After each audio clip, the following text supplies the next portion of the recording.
Mondew TV, showcasing African entertainment.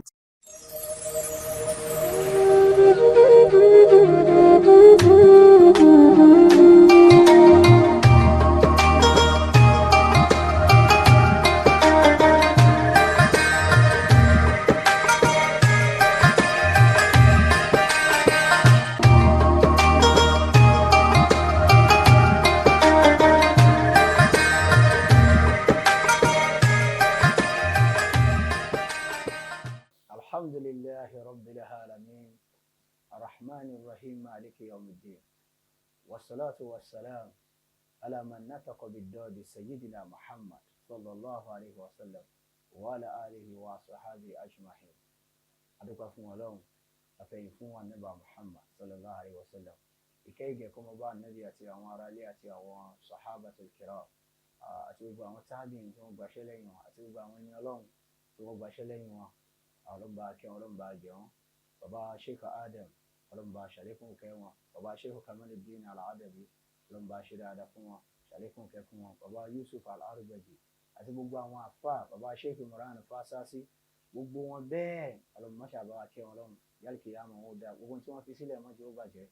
La ilaha illallah. Ìkẹ́ náà kọ́ mọ́ lórí wọn nìkan, kọ́ mọ́ bá gbogbo àwọn ẹni Ọlọ́run tí wọ́n ń bẹ láyé. Bẹ́ẹ̀ látọ̀rọ̀ bàbá wa Sheikh Habib Al-Malayin, bàbá wa Mudir al-Markaz, àlékún àánú Ọlọ́run àti àlàáfíà Ọlọ́run kó bá a ṣe fún bàbá.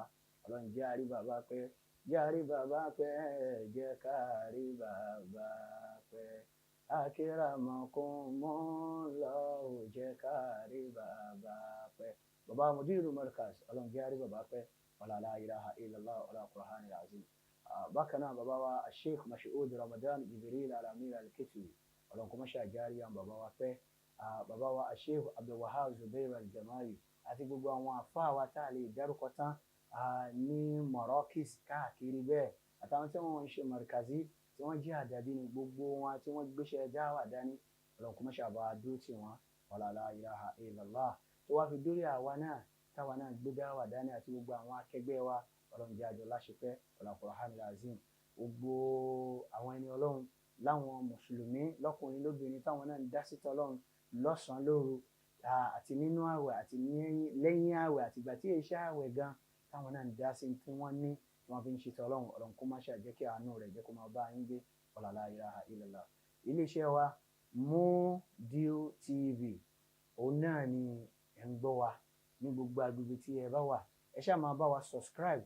Owó tẹ́ fi subscribe yẹn kò ní wọ́n yín o. Àlùbáríkà tọ́lọ́run ti fi sínú owó yẹn, Ọlọ́run ò ní mú kó ń bẹ̀. Ẹ máa subscribe láàárọ̀ lọ́sàn-án lálẹ́, ẹ má yí kúrò nígbà kọ̀ọ̀kan. Mondew TV, òun náà ni kẹ́ ẹ yìn láàyò, òun náà ni kẹ́ ẹ máa gbọ́. Torí pé tí ẹ bá ń gbọ́ wa, àwọn tọ́lọ́run nífẹ̀ẹ́ sí ẹ̀kọ́ ẹ̀sìn, òun náà ni ó máa jáde ńbẹ̀. Èyí tó jẹ́ tayé tí èèyàn fi gbégbé sí ayé, wọ́n ẹ̀ máa rí gbọ́ ńbẹ̀. Kìí kàn ṣe kákan wo fíìmù lásán àbí kákan gbọ́ wáàsí lásán, kò rí bẹ́ẹ̀ lọ́dọ̀ tiwa. So iléeṣẹ́ wa, iléeṣẹ́ alálùbáríkà, bẹ̀rẹ̀ látòrí àwọn ọ̀gá wa tí wọ́n ní iléeṣẹ́ náà àti gbogbo àwọn tá a jọ ń ṣiṣẹ́ ńbẹ̀. Àánú Ọlọ́run jẹ́ kó máa bá wa náà gbé, àti gbogbo ẹ̀yin olólùfẹ́ wa lápapọ̀ nílé lẹ́yìn odi tẹ́ ń gbọ́ wa, tẹ́ ń wò wá, tẹ́ ń fìfẹ́ hàn, tẹ́ ń ṣáàtì wa. Ọlọ́run kó má ṣàbá wà pẹ̀lẹ́yìn náà. Gbígbà àdúrà tí ò ní tán, Ọlọ́run bá ṣe fún yín. Àpàdà sí aburú kò ní kàn yín. La ilaha illallah. Èmi náà ni ọ̀rẹ́ yín olólùfẹ́ yín Al-Imam Yusuf Abdulaziz, òun náà ni ẹ̀ ń gbọ́ wa. Bí a ṣe máa ń pè wá kí a tó bẹ̀rẹ̀ ètò, a tún pè yín lé ní jàmáà. Gbogbo ẹ̀yin aláàánú, gbogbo ẹ̀yin aláṣìkí, ìjọba àdásítọ̀ Ọlọ́run.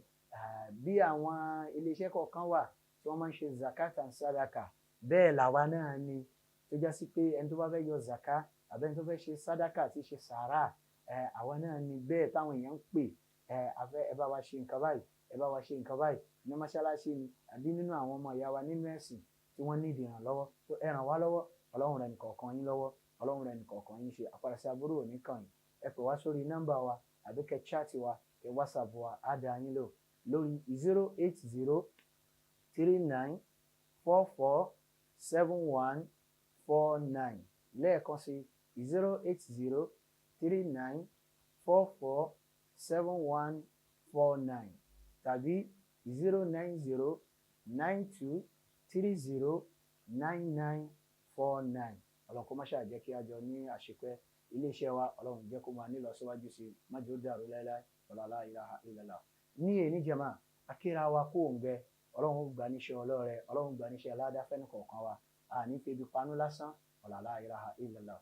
a fẹ́ bára wa sọ̀rọ̀ nípa àdúà gẹ́gẹ́ bá a ṣe mọ̀ wípé inú oṣù àdúà la wà yìí láti gbà táwẹ̀ ti bẹ̀rẹ̀ à ń ṣàdúà. kí ló mú ẹlòmíì tí ń ṣàdúà tí ó gbà? kódà ẹlòmíì ti pa àwọn àfáà míì nírọ́ alukurani tí wọ́n máa ń halẹ̀ yìí pé tábà ti sa kurani kò gbọ́dọ̀ má rí bẹ́ẹ̀. bóyá wọ gan lẹ́ni ẹ̀ṣẹ̀ tó ń díwọ̀ àdúà rẹ̀ tí èṣe àwọn àfáà tó ń parọ́ mọ́ yẹn pé àwọn àfáà yẹn kàn gbowó lọ́mí ìjàre àwọn àfáà yẹn kàn gbá mi ní ṣe ti yé nìsín tó jásí pé ara ẹni só ti ń rùn tí wọ́n náà mà. kí ni báwo la ṣe lè ṣàdúà tádùà wa fi lè gbà? inú oṣù àdúà la wà inú Ramadan la wà àti nígbà tí Ramadan bá tún lọ tán báwo la ṣe máa súnmọ́ Ọlọ́run báwo la ṣe lè ṣàdúà tádùà wo fi máa gbà tá máa fi rámi gbígbà àdúà tá à ní fi fi panú lásán. tó a ṣàlàyé fún wa kí ni Ọlọ́run sọ nípa rẹ̀, kí ni Ànábì Muhammad sallallahu alayhi wa sallam kí ló sọ nípa àdúà, kí ni àwọn àfẹ́ ẹlẹ́kọ̀ọ́ kí ni wọ́n sọ nípa àdúà. a ṣàlàyé fún wa. kò sí ṣòro náà láyé kí ni bá wọjà ìwọ olólùfẹ́ mi ìwọ elétí ìgbọ́ mi tẹ̀ ń gbọ́ wa nílé àti lẹ́yìn odi kí ni wọ́n ń rò pé òun fẹ́ tí wọ́n rò pé Ọlọ́run lè ṣe? kí ni challenges tiẹ̀ tí wọ́n ń pass through lọ́wọ́ báyìí tí wọ́n rò pé Ọlọ́run ò lè gbà? Ọlọ́run lè ṣe é. àdúà ò ṣe nǹkan tí àwọn èèyàn ò bá wọ́n ní àdúà òun náà lọ́pàá àṣẹgun. kò síbi tí èèyàn bá dojú àdúà kọ tí nǹkan náà ò ní bíyà, kò sí bùkátà náà tí ò ní bíyà. so ẹjá di àdúà mú. ṣówó ni wọ́n ń fẹ́, ọlá ni wọ́n ń fẹ́, ipò ni wọ́n ń fẹ́, ọmọ ni wọ́n ń fẹ́, ẹ̀mí gígùn ni wọ́n ń fẹ́, àlàáfíà ni wọ́n ń fẹ́, àpadà sí aburú ni wọ́n ò fẹ́ kó dé báwọ. Ọlọ́run ti kẹ́ ọ ti lọ́lá ó ti gòkè ò fẹ́ jábọ́ mọ́ ni ṣá ti di àdúà. kò sí tí àdúà ò lè yanjú fún yàn. kódà bó jẹ́ ìjẹjà lórí ọ̀tá ni wọ́n bá ń fẹ́ pé ọ̀tá ti pọ̀ jù, enviness ti pọ̀ jù, ìwọ ṣá ti múra sádùà. tó bá ti múra sádùà fúnra Ọlọ́run ní òbẹ̀ ìyanjú gbogbo ẹ̀. ìwọ gbọ́n tí Ọlọ́run bá Ànábì Muhammad sallallahu alayhi wa sallam nínú al-Qur'an Ọlọ́run sọ fún Ànábì Muhammad sallallahu alayhi wa sallam Ọlọ́run ní wa raddallahu alladhina kafaru bighayzihim lam yanalu khayran. nígbà tí ọ̀tá pọ̀ fún Ànábì Muhammad mò ń sọ eléyìí nípa ọ̀tá. ìwọ tó bá lọ́tá ṣá ti di àdúrà mi, di Ọlọ́run rẹ mú ṣinṣin. Ọlọ́run ní wa raddallahu alladhina kafaru bighayzihim lam yanalu khayran wa kafa Allahu lil mu'minina al-qitala wa kana Allahu qawiyyan aziza. Sadaqallahu al-azim. nígbà tí ọ̀tá pọ̀ fún Ànábì Muhammad tó bá rìn sọ́tún wàhálà ni, tó bó rìn sósì wàhálà ni, nínú ẹbí wàhálà. Ọlọ́run ní wà nẹ́bì máa wí wa raddallahu alladhina kafaru bighayzihim lam yanalu khayran. Ọlọ́run ní ẹni tó bá rí wọ ma Àmínà tó ń jẹ́ ànábì tí ó bá ń bínú èmi Ọlọ́run bínú sí, tí ó bá ń dunú sí wọ ma Àmínà èmi Ọlọ́run bá ń dunú sí. Ọlọ́run ní tí ò bá wá jáwọ́ tó ní òun lépa ẹ̀mí rẹ ni, àbó òun lépa bísínẹ́sì ẹni, àbó òun lépa ìgbésí ayé ìwọ ànábì lam yanalu khayran. Ọlọ́run ní kò ní rí oore kan tí ó fi kúrò láyé. Allahu akbar. kò ní gbúrò oore kan tí ó fi kúrò láyé. bẹ́ẹ̀ làwa náà ta bá tẹ̀lé Ọlọ́run ta tẹ̀lé Ànábì Muhammad ta tẹ̀lé súnà Ànábì Muhammad sallallahu alayhi wa sallam. gbogbo ọ̀tá tó bá ló kuri tá a gbà lam yanalu khayran wọn ní kí wọn kú oríire. kódà lórí ọmọ wọn gan lópin ìgbà tó bá jẹ́ pé tiwa làwọn fẹ́ máa mọ́nítọ̀ ọ̀rọ̀ wa náà fẹ́ máa mọ́nítọ̀ àwọn ọmọ wa náà fẹ́ máa mọ́nítọ̀ iṣẹ́ wa náà fẹ́ máa mọ́nítọ̀ lam yanalu khayran. Ọlọ́run ní wọn ní gbúrò oore kan tí wọ́n fi kúrò láyé. wa kana Allahu qawiyyan azizan. Ọlọ́run ní èmi Ọlọ́run mo ti tó fún wa nábì lólùgbèjà lálágbára. Ọlọ́run ti tó fún wa náà jàmáà. ẹ jẹ́ di Ọlọ́run mú, ẹ má jẹ́ fàdúà lẹ̀. kò sí ń tàdúà ò lè ṣe, kò sí ń tàdúà ò lè yí padà. ẹni tọ́lọ́run ti ní kò ní ṣoríire tó bá bẹ Ọlọ́run tó bá ṣàdúà wá ṣoríire. ẹni tọ́lọ́run ti ní kò lè bímọ tó bá múra tó bá ṣàdúà tó bá bẹ Ọlọ́run Ọlọ́run á yí kádàrá yẹn padà yóò sì bímọ. àwọn àpèjúwe lóríṣiríṣi ló ti wà síwájú táwa náà ti ń gbọ́.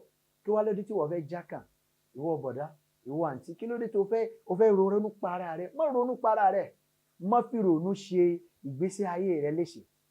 àdúrà ń gbà, Ọlọ́run sì ń bẹ. àwọn Yorùbá wọ́n ní Ọlọ́run ń bẹ bíi tàtijọ́. àwọn èèyàn tàtijọ́ ni ò sí mà. kí làwọn tàtijọ́ ń ṣe tí wọ́n fi ń rí gbígbà àdúrà tó jẹ́ pé tí wọ́n bá bẹ Ọlọ́run lẹ́sẹ̀kẹsẹ̀ yóò gbọ́? kí ló dé táwọn ń bẹ lẹ́nì tọ́lọ́hun ò dáhùn tó ń lọ́ra kó tó gbà ẹ wá bá mi ká lọ sínú àwọn ọ̀rọ̀ Al-Qur'ani sínú àwọn ọ̀rọ̀ hadith Ànábì Muhammad sallallahu alayhi wa sallam tí a ṣàlàyé fún wa ẹ jẹ́ káwa náà wò ọlọ́run sọ nínú Al-Qur'ani tọ́lọ́run fi rán Ànábì Muhammad sallallahu alayhi wa sallam ọlọ́run ní ud'uni astajib lakum ọlọ́run ní ẹ pè mí màá dá yín lóhùn àkọ́kọ́ ọ̀rọ̀ nìyẹn bẹ́ẹ̀ bá ti pè mí màá dá yín lóhùn tó ìwọ gbìyànjú jókòó àdúrà kó wá bẹ lọ́hùn tó o bá ti bẹ lọ́hùn ọlọ́run lóhùn ó dáhùn nígbà tí wọ́n lọ bí Ànábì Muhammad sallallahu alayhi wa sallam wa idha dhalaka ibadi anni fa inni qarib ujibu da'wata da'i idha da'ani falyastajibu li wa liyu'minu bi la'allahum yarshudun ọlọ́run tí wọ́n bá bí wa Ànábì Muhammad sallallahu alayhi wa sallam pé oníká máa ṣàdúrà oníká máa pè ọlọ́run àárọ̀ ọlọ́run yìí àwọn kèfèrí wọ́n ní tí wọ́n ń gbé síwájú tí wọ́n ń rí tí wọ́n ń pè lọ́lọ́run wọn awó òun rí ọlọ́run ní wa liyu'minu bi ẹ nígbàgbọ́ pẹ̀lú tẹ́ ń ṣe yẹn tẹ́ bá ti nígbàgbọ́ pẹ̀lú ẹ̀ ó ti tán ẹlòmíì ò nígbàgbọ́ pẹ̀lú àdúrà tí ń ṣe fúnra rẹ̀ kò nígbàgbọ́ pẹ̀lú ẹ̀ bèèrè pé yóò wá ní pé àwọn àfáà wá ṣàdúrà fún yóò wá nígbàgbọ́ pẹ̀lú ẹ̀ so ẹ já dìgbàgbọ́ wa mú gbogbo àdúrà tá a bá ń ṣe tó bá ti jókòó àdúrà Ànábì Muhammad sallallahu alayhi wa sallam Ànábì ní man rusika du'a lam yuhram lil ijaba ẹni tọ́lọ́run bá ti ní kó lè jókòó àdúrà àbí kó lè ṣàdúrà tí bá ń ké pọ̀ ọlọ́run ní ohun Ànábì Muhammad sallallahu alayhi wa sallam Ànábì ní ọlọ́run ò ní rán àdúrà ẹ̀ láre so ìdérè ìjàmá ẹja nígbàgbọ́ pẹ̀lú àdúrà tá à ń ṣe àdúrà kò sí tí ò lè ṣe àdúrà kò sí tí ò lè yí padà tó ẹja dúnni máa dùà inú oṣù àwẹ̀ láwa yìí àti táwẹ̀ bá tún lọ tán ẹja máa ṣàdúà kámọ́ra ṣàdúà bọ́sàn ni wọ́n bá lágbára òru ni wọ́n bá lágbára àárọ̀ ni wọ́n bá lágbára kó tó lọ bí iṣẹ́ tó bá ti kírun tán gbìyànjú kó wọn náà ṣàdúà kódà bó o bá mọ lárúbáwá kò ń ṣe dandan lárúbáwá ṣàdúà lédè tó o bá mọ̀ lédè tó o bá gbọ́yé fi bẹ́ẹ̀ lọ́hùn kò sédè tọ́lọ́hùn ọba ò gbọ́ ṣé eléyìí dọ̀wọ́ ẹnì kọ̀ọ̀kan wa ẹja wá ṣe àwọn àkíyèsí kan níbi tá a bá fẹ́ ṣàdúà kí ló dé tá a máa rí gbígbà àdúà àwọn afẹ́ ẹlẹ́kọ̀ọ́ Ànábì Muhammad tiẹ̀ ní sallallahu alayhi wa sallam Ànábì ní ma min muslimin yad'u bi da'watin laysa fiha ismun wala qati'atu rahim illa a'tahu Allahu biha ihda thalasin Ànábì ní tíyan bá jẹ́ olùgbàgbọ́ tí ń ṣàdúà tó sì bẹ Ọlọ́run bá gbọ́ tí ò sí inú ẹ̀ṣẹ̀ point number 1 èèyàn lè máa ṣẹ̀ èèyàn lè wà nínú ẹ̀ṣẹ̀ kó máa retí ìbùkún Ọlọ́run kò jọra wọn wà á fi ẹ̀ṣẹ̀ sílẹ̀ gbogbo tọ́lọ́run bọ̀ ọ̀fẹ́ wà á fi sílẹ̀ ó dẹ̀ ní máa dẹbírú wàlá qati'atu rahimi Ànábì ní tí ò ń ṣe ní tí máa ń bẹbí jẹ́ tí ò ń ṣe ní tí máa ń jókun ẹbí ẹlòmíín wà gbogbo àlè dọ́gba nínú ẹbí ẹ̀gbọ́n àtàbúrò àlè dọ́gba bàbá kan náà ìyá kan náà ló jọ bí wa ṣùgbọ́n àlè dọ́gba ìwà wọ́n yàtọ̀ a gbọ́dọ̀ try láti máa manage ara wa má jẹ́ kẹ́bí tọwọ́ rẹ̀ bàjẹ́ Ànábì ní kúrò nínú àwọn ẹ̀ṣẹ̀ tó bá ti kúrò tó sá fáwọn ẹ̀ṣẹ̀ má wàá jẹ́ kẹ́bí bàjẹ́ látọwọ́ rẹ̀ tó bá ti ṣàwọn eléyìí Ànábì ní Ọlọ́run ò dẹ ẹ lóhùn ṣùgbọ́n náà tọ́lọ́run fi wá dẹ ẹ lóhùn ó wá lè jọ́nà mẹ́ta lọ́lọ́run fi dẹ ẹ lóhùn àkọ́kọ́ imma an tu'ajjila lahu da'watu ó lè pe Ọlọ́run lẹ́sẹ̀kẹsẹ̀ kọ́lọ́run sì máa gbà lẹ́sẹ̀kẹsẹ̀ kó bí àbùkátà yìí alákọ̀ọ́kọ́ náà wà imma an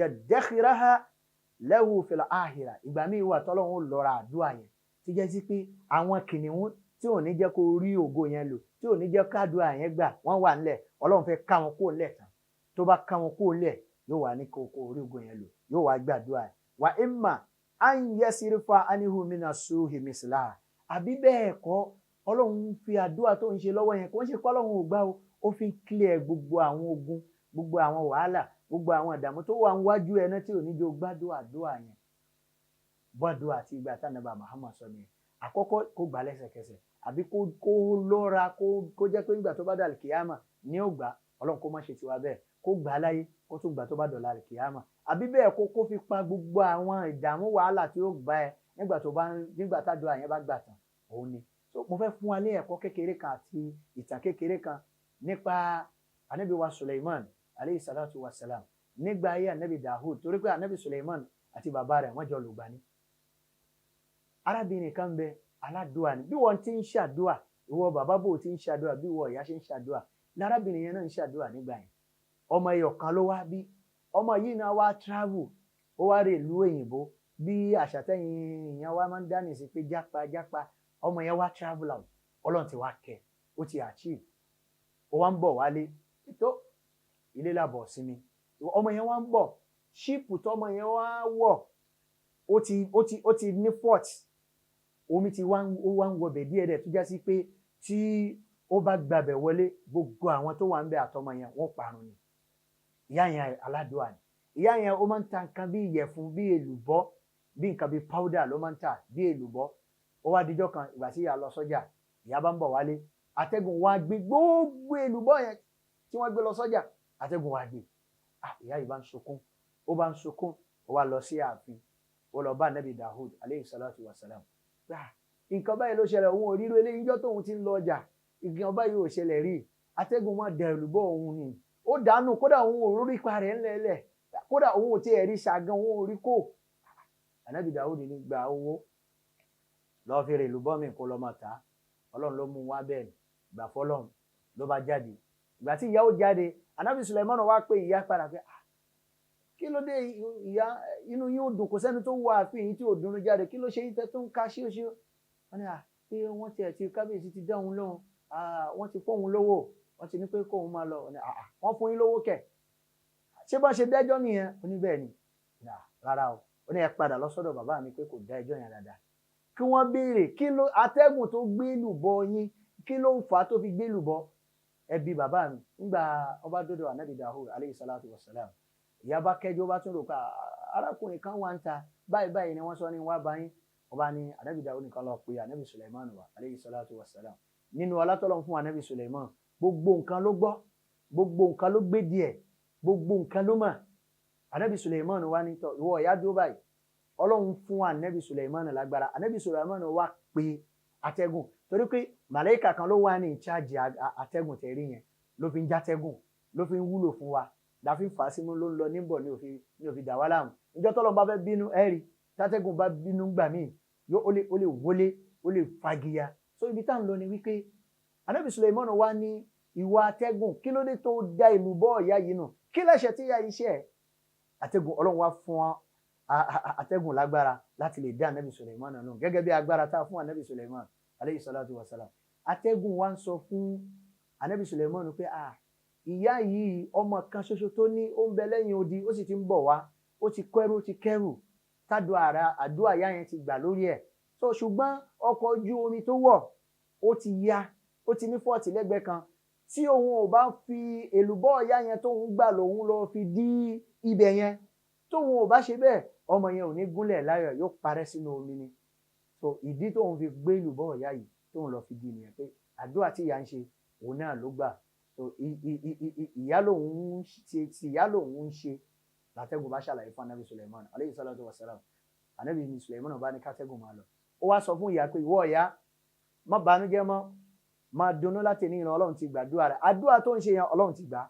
Wá máa lọ sí port, ó wá ní lọ sí port tó bá di aago 4 nírọ̀lẹ́, ní tó bá rí ń bẹ̀ kó wá sọ fún bàbá mi, kó wá sọ fún Aláàfin.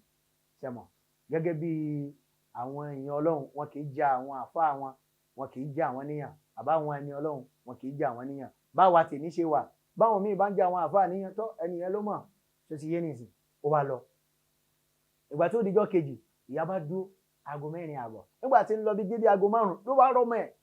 Ìyá náà ti rí yẹ náà bá dì mọ́ra wọn, náà bá sọ̀rọ̀, náà sunkún, ìwọ ni náà bá lọ sílé, àti gbogbo ń tọ́mọ yẹn kó wá ní dúkìá náà bá jọ lọ ilé. Ìyá bá bẹ̀rẹ̀ láìpẹ́ tuntun. Ẹ̀rí jẹ̀mọ́, àdúrà máa ń gbà, ẹ má jà sọ̀rọ̀ ìtinú lórí gbogbo ń tá a bá wò pé kò ní í da, yóò padà dà. So ẹ já di àdúrà mú, ẹ má jà bànújẹ́ mọ́. Gbogbo ohun tó bá ń ṣe ẹ́, ìwọ gbà Ọlọ́run padà yí padà. Ẹ rí inú àwọn ẹlẹ́sìn kejì tó kọrin, inú àwọn orin dáadáa, àwọn legend orin nìyẹn tí ò lè tí. Ó ní èní lè kóró jàre má bọkàn jẹ́ o, ọ̀la rẹ̀ á dára. Ẹ̀rí jama, ẹ̀kọ́ nìyẹn. Inna mina shihri la hikima. Ànábì ní ẹ̀kọ́ ọgbọ́n ń bẹ nínú orin kíkọ. So má jẹ́ àbànújẹ́ jama, lọ́kùnrin àti lóbìnrin, ẹ jẹ́ di àdúrà mú. Tá bá ti ń ṣe àdúrà, ní tó bá le yóò padà rọ̀, ní tó bá gbóná yóò padà tutù. Ọlọ́run kó má ṣe àwọlá aṣáájú ẹ̀dá Ànábì Muhammad. Ọlọ́run kó wọlá títú bí Al-Qur'ani inú oṣù Ramadan tá a wà yìí, gbogbo ìṣòro wa tí ń bá wa fínra tá a lè bẹ́ẹ̀dẹ̀ Ọlọ́run kan sọ, tó yẹ pé tá a bá rántí àmì kan lẹ̀ ní Ọlọ́run má ṣe sọ́ di ìdùnnú fẹ́ni kọ̀ọ̀kan wa. Ọlọ́run sọ́ di ìdùnnú fẹ́ni kọ̀ọ̀kan wa. Gbogbo ibi tí bàtà ti ń ta wá lẹ́sẹ̀, Ọlọ́run bòróró òtura sí. Wala la ilaha illallah. ولا قرآن العظيم ولا سورة الفاتحة. بسم الله الرحمن الرحيم. الحمد لله رب العالمين الرحمن الرحيم مالك يوم الدين إياك نعبد وإياك نستعين اهدنا الصراط المستقيم صراط الذين أنعمت عليهم غير المغضوب عليهم ولا الضالين آمين. أودها واتيته مجاكا ونالو فيفو ọlá nàbí muhammadu ọlá kúránì ọ̀rọ̀ olúwa ọwọ́ àdúrà wa tí a tẹ́ máa jẹ́ káwọn náà ló fífo ọlá nàbí muhammadu ọlá kúránì ọ̀rọ̀ olúwa. ọlọ́run kó má ṣe àgbàdo ẹnì kọ̀ọ̀kan wa, ọlọ́run kó gba tiyín kó gba tèmi náà ọlá àmínà. gbogbo tí ń jẹ́ padà sí aburú ọlọ́run má fi kàn wá. Májà ṣubúkà kẹ́yìn ilé, májà alákísà kẹ́yìn aṣọ, májà àtòṣì kẹ́yìn ọrọ̀, májà jẹ̀gùn kẹ́yìn ẹran. Ó ti ń da kò dá mọ́, ọlọ́run má fi kàn wá. La ilaha illallah. ọ̀bẹ lọ́wọ́ ọba àlá iléeṣẹ́ wa Mudiu TV ọlọ́run jẹ́ ó máa nílọ síwájú sí i, májò parẹ́ láéláé. Ní gbogbo ibi tí agbègbè sánmọ̀ bá ń dé iná ní ìjókòó kìkì iléeṣẹ́ wa yóò dé. La ilaha illallah. Tẹ gbogbo ẹ̀yin olólùfẹ́ wa ọlọ́run má ṣàbà àgbàdúrà àti yín náà wala Qur'anil azim wala àmín. ولا آمين ولا آمين ولا حول ولا قوة إلا بالله العلي العظيم. ولو ما شاء ولا رمضان ولو كوبا دين كوكوا.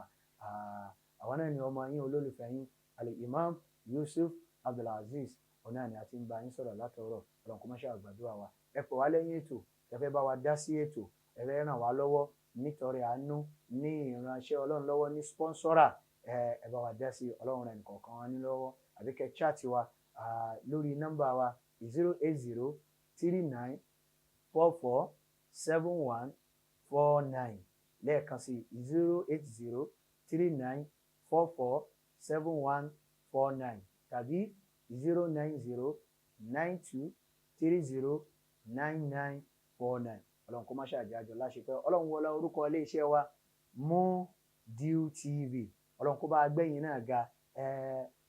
Lókè lókè la ó máa lọ ẹ bá mi ṣá mi lókè lókè la ó máa lọ gíga gíga la ó ń wò ṣùpá lókè lókè la ó máa lọ Mudiu lókè lókè la ó máa lọ Mudiu lókè lókè la ó máa lọ nígbà gíga la ó ń wò ṣùpá. ẹ má yí kúrò nígbà kọ̀ọ̀kan ẹ bá subscribe kẹ bá wa share rẹ̀ Mudiu TV ẹ máa wò wá nígbà gbogbo ọlọ́run kó má ṣàjàjọ láṣepẹ́. Subhana rabbika rabbil izzati amma yasifun wa salamun ala mursalin walhamdulillahi rabbil alamin.